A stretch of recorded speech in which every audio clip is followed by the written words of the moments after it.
Class 10, Chapter 6, Structure of Atom. In the last class, we discussed about the characteristics of electromagnetic waves. Even we recall and will go to visible spectra of electromagnetic waves. We'll see the characteristics of electromagnetic waves. The first one is wavelength, and the second one is frequency. I explained the previous class. This is my electromagnetic waves, and I explained everything about it. Here the distance between two peaks is denoted by lambda. This is called wave length. And the next one is frequency. We'll see the frequency. The frequency of a wave is simply the number of wave peaks passing through a given point for a unit time. Suppose this is my point. So wave is moving like this. This is my electromagnetic wave. The number of peaks passing a point per unit time is called a frequency. And it is denoted by nu.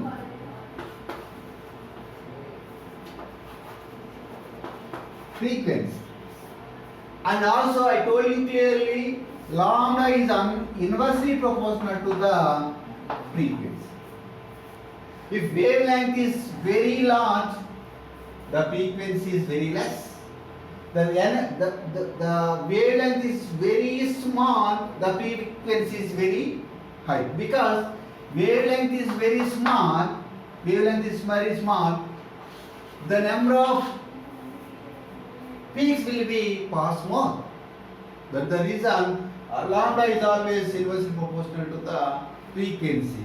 Using these two characters, we study the visible spectrum of light. We'll see. We have wavelength and frequency for a magnetic waves. We can find wide variety of electromagnetic waves with different wavelengths. Those are called electromagnetic spectrum. See this one. The electromagnetic waves are wide variety of frequencies. The entire range of electromagnetic wave frequencies is known as electromagnetic spectrum. In this spectrum, we can observe visible spectrum. The wavelength lambda is start from 700 nanometers to 400 nanometers. This is exactly red and this is exactly white. Am I clear or not? Now, this range of wavelengths are called visible spectrum. This is the one part of electromagnetic waves, or you can call electromagnetic spectrum have wide variety of wave frequencies in which we can see one part, that is visible spectrum.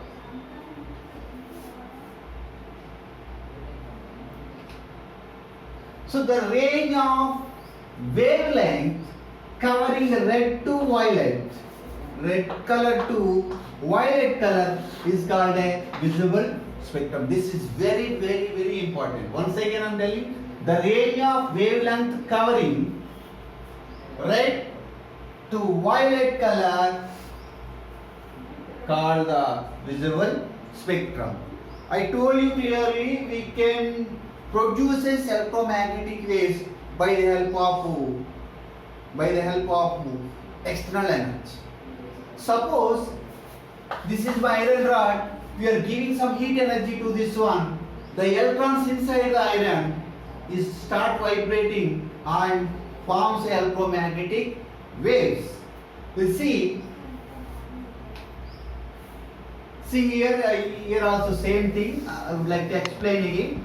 The electromagnetic waves have wide variety of wavelengths. The energy of wavelength, the entire range of wavelength is known as electromagnetic spectrum. And the electromagnetic spectrum consisting of a continuous range of wavelength of gamma raised to the shortest wavelength to radio waves. That means continuous range of wavelength of gamma rays at a shorter wavelength. Gamma rays, suppose this is my gamma rays. This is very shortest length. When coming to the radio waves, it have larger wavelength. It is very smaller, but it is 1 meter wavelength. This is very small, nanometers. Below 400 nanometers. Below 400 nanometers gives what, Nana? Gamma rays. I will show you with the help of picture. That's help for you.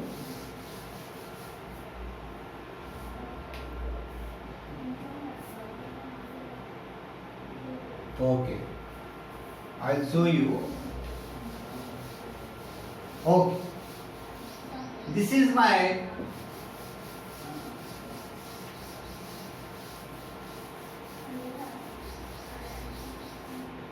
when we heated an iron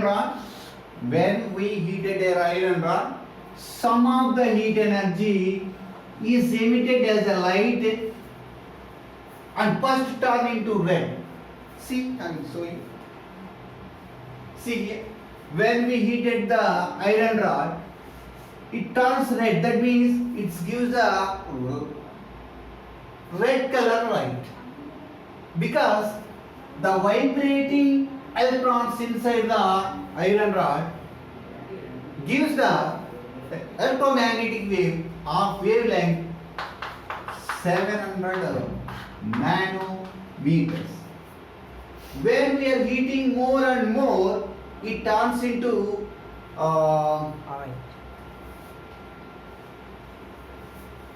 the first it turns into red is corresponding to the highest wavelength. This is my highest wavelength. Suppose this is my highest wavelength and low energy. If wavelength is very large, that energy is very small. As temperature is rising, it's going to iron. If you are giving more heat energy and turns into yellowness and blue, and at last it gives the white light. But we are able to see orange, yellow and blue because our eye not able to catch the waves, but they are coming from the iron rod. So here, by observing the wavelength is decreases to 400 nanometers. This range of wavelength of electromagnetic waves can be visible by our eye. Am I clear or not? That means wavelength is decreases, the energy will be emitted by the iron rod is very. At last it will give the white light. Am I clear? Now coming to the, see here, when you are heating more and more, it comes slowly, it turns into white color. If you are giving more, it will comes very white and bright lights coming from the iron rod because the electrons inside the atom are vibrating more and more and wavelength is very less and less and less. If very less and less, you are not able to see that light. I will show with the help of picture now. So here, see this picture, so that you can get an idea of electromagnetic spectra have wide variety of waves. Here, see here, 400 nanometers to 700 nanometers is called a visible spectrum. When you are going back below the 400 nanometers, we call it as ultraviolet rays. If you are going 700 above, is called infrared rays. This is very important. They will maybe ask some questions on this topic. See here, exactly 1 nanometer gives the X-rays. Exactly 1 nanometer. And radio waves comes with 1 meter. Now coming to the 1 kilometer, this is broadcast band. It is we are coming with internet cables. This is wavelength is almost 1 kilometer. Wi-Fi, everything. Anyhow, we'll coming to the electromagnetic waves. We define by Max Planck. It's explained very nicely to understand how the energy is inside the atom, how the energy is gives in a constant energy from the atoms. So Max Planck is a scientist, is given. Max Planck broke with a continuous energy tradition of electromagnetic energy. Electromagnetic waves have energy, otherwise they cannot travel. Without energy, waves cannot travel. The energy that is assumed by the energy is always emitted in a multiples of h nu. Is given some equation. Suppose this is my atom. This is my atom. The electrons are revolving the nucleus. When we are giving some heat energy to this one, take that energy and they start vibrating and gives the electromagnetic waves. The electromagnetic waves have some energy. That energy equation is given by Max Planck's is h nu. This will be increase or decrease depends upon the how much energy is given external. We are giving some external energy to the iron rod, then electrons start vibrating, taking the energy from the heat energy and it is converted into light energy. Take the energy and it's vibrating. Then it gives some electromagnetic waves. That energy is given by electrons. Am I clear or not? So that energy is defined by E is equal to h nu, where h is equals to 6.626 into 10 to the power of minus 34 joules per second. And the h nu will be multiples. Is given the Max Planck is continuous energy tradition of electromagnetic energy by assuming the energy is always emitted in the multiples of which the electrons emits some energy. But before it takes the energy from the outside. That means here we take the energy and we release the energy depends upon the external energy. That means sometimes it's absorb the energy, sometimes it's release the energy. This is called emission and absorption. Sometimes absorb the energy, sometimes it release the energy. These things we can study by the help of Bohr's model. Anyhow, here the energy equation is given by h nu, where h is equal to 6.626 into 10 to the power of minus 34 joules per second. Suppose I would like to take these limits. Suppose this is the energy E1, this is the energy is 2, this is energy is 3. When electrons take an energy from the outside and take the energy and jump from one state to other state, that is some h nu. Suppose it has some energy is equals to h nu when it is jump from here to here, it will take some energy. But it's not stable longer time in this state. Again, it's coming down. Then, how much energy that taken, that energy will be released by this electron, and it will go with the multiples of h nu. Suppose if we take only h nu, we release that one and take down to the ground state. Suppose if we take 2 times h nu, it no longer stay in this state. After some time, it's release the same energy and it's going down. That energy makes an electromagnetic wave that have some frequency. That is a frequency here. Nu is a what? Frequency. Am I clear? Now, see the next one. The energy of certain frequency E is represented by the equation E is equal to h nu, where h is a Planck constant,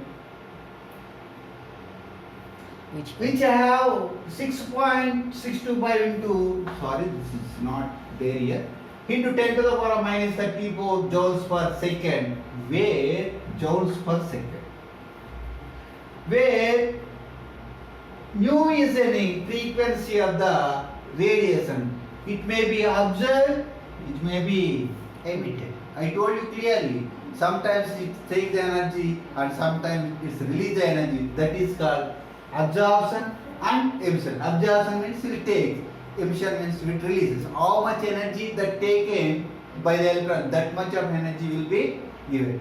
Those is the multiples of h nu. This is given by Max Planck.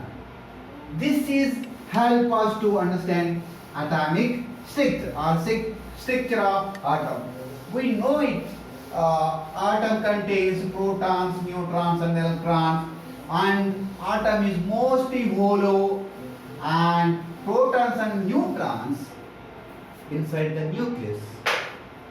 So, using Max Planck's energy equation, Bohr is trying to explain how atoms are stable. See, he told that this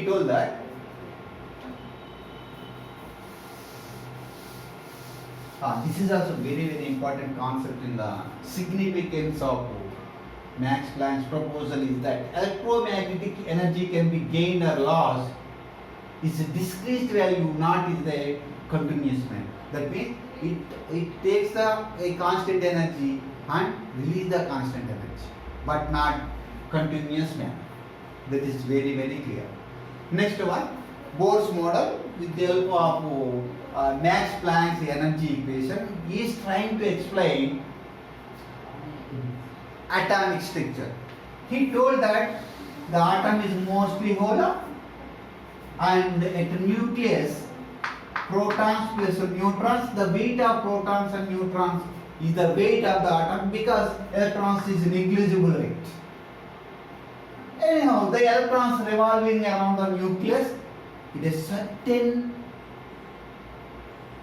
distance, and it is travel around the nucleus in a circular path are called stationary orbits. It is given by what? Who? Bohr's given some stationary orbits are called stationary circular path is called stationary orbits. This is given by Niels Bohr. And the electrons revolving around the nucleus at a particular distance. See here, Niels Bohr says that the electrons in an atom occupy stationary orbits. These are stationary orbits. The electrons revolving around the nucleus in a particular circular path, its energy is constant. It is quantized by Niels Bohr. Am I clear or not? So we can see this is the first shell. This is also called cell. This is my second cell, and this is my third. Suppose this is my atom. The electrons revolving around the nucleus in a particular orbit. A particular path is called orbit, and it has some fixed energy. there are different distances from the nucleus. This is the first postulate given by Niels Bohr. See, Niels Bohr proposed that the electrons in the atom occupy stationary orbits of fixed energy at different distance from the nucleus. The next one, when electron is jump from the lower energy state, this is lower energy state because it is very near to the nucleus.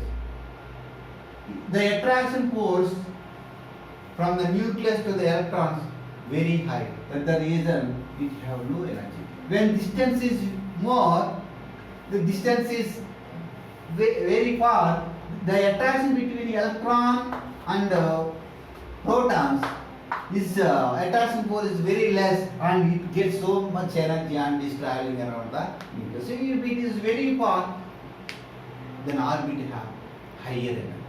Am I clear or not? So he is telling that when lower state to higher state, when electron jump from the lower state to higher state, it takes some energy. That means it's taking some energy. When we heat the rod, iron rod, it takes the energy.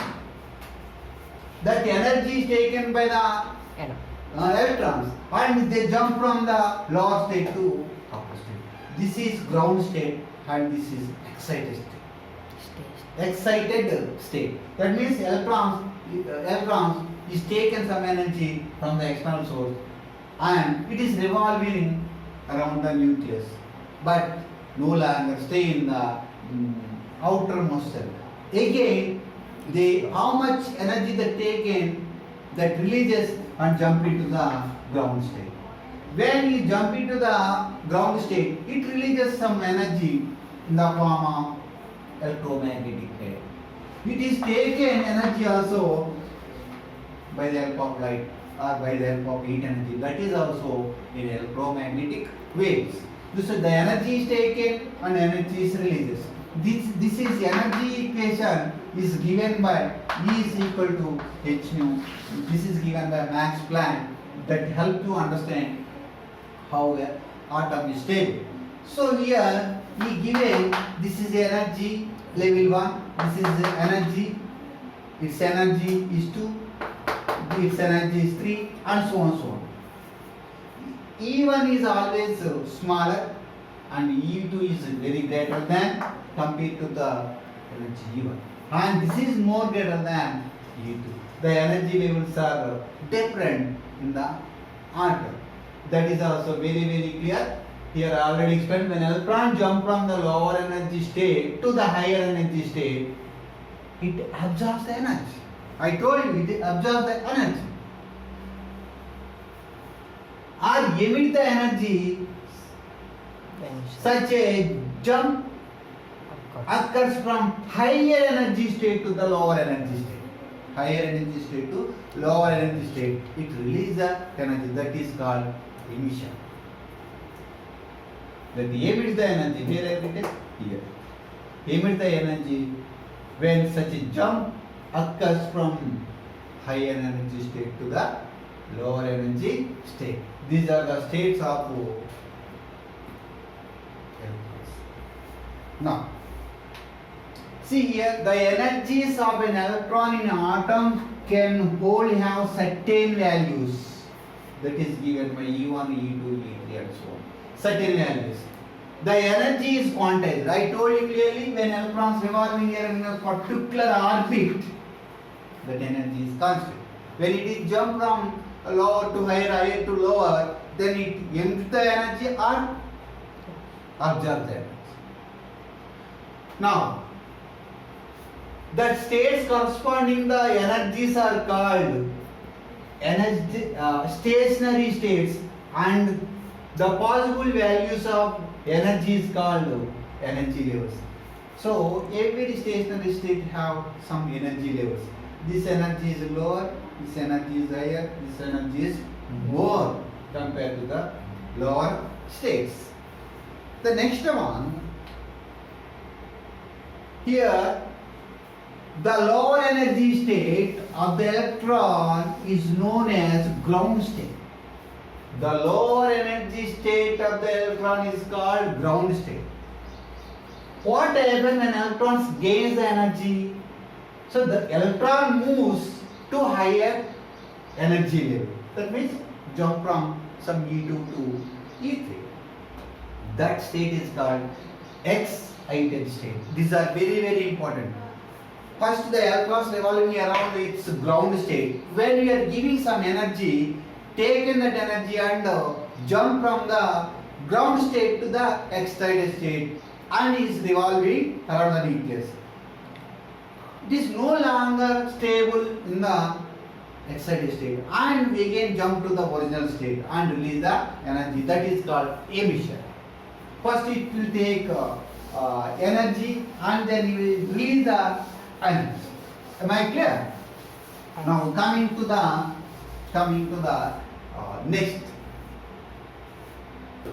Both explain atomic spectra with the help of high resolution spectroscope.